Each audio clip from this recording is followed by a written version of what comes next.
চলো আজ তোমাদের সাথে গোটা একটা দিন আমরা কিভাবে আনন্দ করে কাটিয়েছিলাম সেটাই শেয়ার করব। সকালবেলা ঘুম থেকে উঠেই আমরা দুজনে চলে গেছিলাম বাজারে। যদিও তখন আর সকাল ছিল না, মিনিমাম 12টা বাজে। আর বেরিয়েই দেখছি রাস্তায় এত সুন্দর একটা ফুল গাছের দোকান। আজ সব দিদিদের আসার কথা, তাই আমরা চিকেন, মাছ, সবজি বাজার সব করতে গেছিলাম। আর আমি এমন একটা ভাব করছি কত কিছু বুঝি, আসলে কিছুই বুঝি না। যেটা ভালো লাগে দেখতে আমি সেটাই নিই। আজ রাতে আমাদের বিরিয়ানি হওয়ার কথা, তাই আমরা তারই সব জিনিসপত্র কিনছিলাম। আর এসেই ফার্স্টে আমি মাছ ভাজা বসিয়ে দিয়ে চিকেনটাকেও ম্যারিনেট করে নিচ্ছিলাম। এরপর সবাই চলে এসেছিল। আর এইটা যে কি আনন্দের বিষয়, এখন আমরা টানা 2 দিন সবাই একসাথে থাকবো। আর এটা আমি পিঙ্কিদিকে বলছি, এটা তুমি কি করেছো পিঙ্কিদি? লোকে যদি তোমার ব্যাগ থেকে কেউ টাকা চুরি করে, সে তো পুরোপুরি ঠকে যাবে। তুমি টাকার ব্যাগে বিরিয়ানির মশলা নিয়ে এসছো।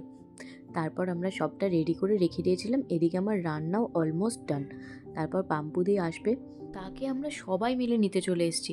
ওদিকে যে আমি রান্না বসিয়ে এসেছি, আমার কোনো হেলদোল আছে? একজন এলেই হয়, গোটা 3-4জন মিলে আমরা পাম্পুদিকে নিতে চলে এসেছি। আর এখানে একটা চকলেট মারপিট করে ভাগাভাগি করে আমরা সবাই খেয়েছি।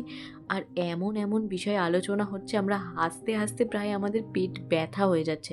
তারপর আমরা দুপুরবেলা খাওয়া দাওয়া করে নিয়েছিলাম। আর এখানে সবাই এদেরকে খচাচ্ছে। নিশা জিন্স টপ পরে আছে বলে বলছে এ হচ্ছে লন্ডনের আমাদের কাজের মাসি, আর একে চন্দননগর থেকে এনেছি, কারণ যেহেতু নাইটি পরে আছে। আর এখানে এমন কোনো বিষয় নেই যে সেই বিষয় আলোচনা হচ্ছে না। এবার এখানে শুরু হয়েছে কে কোথায় ঘুরতে যাবে। মানে ফার্স্টে আমরা চলে গেছিলাম গড়িয়াহাট, সেখান থেকে পাটুলি, সেখান থেকে এখন ইউটার্ন নিয়ে আমরা কোথাও একটা যাব, এটাই পাম্পুদি বলছে। মানে বিকেল থেকে আমরা এত প্ল্যান করেছিলাম, কোথাও যেয়ে উঠতে পারিনি। তখন 8টা বাজে। আর এই দুটোর সাজ দেখে আমরা সারা ঘর হেসে লুটোপুটি খাচ্ছি। ওরা ফাউন্ডেশন মাখতে শুরু করে দিয়েছে বিয়ে বাড়ির মতো। আমাদের প্ল্যান হয়েছে আমরা একটু কাছে একটা ভালো মোমোর দোকান আছে, সেখানে মোমো খেতে যাব। আমি ওদের বলছি আরে তোরা চল, গরমকালে আমি বাড়ির হাফ প্যান্ট পরে চলে যাই। আর ওরা কিনা এখানে ফাউন্ডেশন দিয়ে মেকআপ করতে বসে গেছে। তারপর আমরা গেছিলাম টলিগঞ্জেই এই মোমোর দোকানটায়। আমার মনে হয় বেস্ট মোমো পাওয়া যায়, আমার এত ভালো লাগে এই মোমোর দোকানটায় মোমো খেতে। আর পাম্পুদি জানে আমি ফটো তুলবো, তার সত্ত্বেও পাম্পুদি এটা আগে খেয়ে নিয়েছিল। সেখান থেকে আমরা গেছিলাম একটা মেলাতে, যেটা যদিও তখনও হয়নি, আমরা তাও চলে গেছি। তারপর গেছিলাম আমরা ফুচকা খেতে। বাড়ি এসে আমরা বিরিয়ানির প্রিপারেশন করছিলাম। রাতে আজকে ডিনারে ছিল আমাদের বিরিয়ানি। আর আমাদের বিরিয়ানির হেড শেফ হচ্ছে ইনি। কী যে সেদিনকে হয়েছিল, বিরিয়ানিতে আমরা আলু দিতে ভুলে গেছি। পাম্পুদি আদা রসুনের পেস্ট আর পেঁয়াজের পেস্ট করে এনেছিল, পিঙ্কিদি আদা রসুনের পেস্ট দিতেও ভুলে গেছে। সব কিছু ভুলভাল হয়েও বিরিয়ানিটা খেতে আমাদের যে কি অসম্ভব ভালো হয়েছিল। আর আমি এখানে বসে গেছি টেস্ট করতে, কারণ আমি বলেছি সকালে আমি তোমাদের রেঁধে বেড়ে খাইয়েছি, এখন আমি কোনো কাজ করব না, তোমরা আমায় খাওয়াবে। আর এখানে পাম্পুদি বলছে পাম্পুদি নাকি হেল্প করেছে। আমি জানি পাম্পুদি এই ভিডিওটা দেখছে, পাম্পুদিকে বলতে হবে তুমি কি হেল্প করেছো, এটা পাম্পুদিকে বলতেই হবে। যদিও আদা রসুনের পেস্ট আলু ছাড়াও বিরিয়ানিটা এত টেস্ট হয়েছিল বলার মতো না।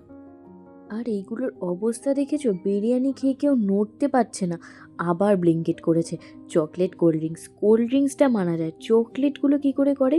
আর এখানে পাম্পুদের কি হয়েছিল আমরা কেউ জানি না, আনন্দে নাচতে শুরু করে দিয়েছে।